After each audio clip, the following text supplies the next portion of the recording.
አላህ ዱንያ ላይ ከባዱ ነገር ማጣት ነው። በጣም ከባዱ ነገር ደግሞ አግኝቶ ማጣት ነው። አግኝቶ ማጣት በጣም ከባድ ነው። ነገር ግን አላህ Subhanahu Wa Ta'ala ምን ይላል መሰላችሁ?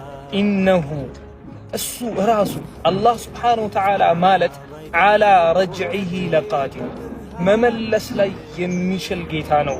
የተካነበት ጌታ ነው መመለስ ላይ ይላል አላህ Subhanahu Wa Ta'ala። ምን መመለስ ላይ?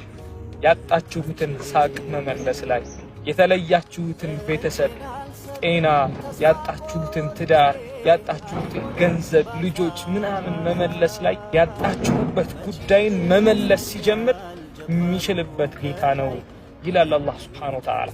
እስከዛ ግን ፈሰብሩን ጀሚል ትንሽ ትዕግስት። ያ ሰላም እጄን አልሰጥም ተስፋ ቆርጬ አልሆንም ባካኝ መች ይረሳኛል ጀባሩ ከላይ ጠጋ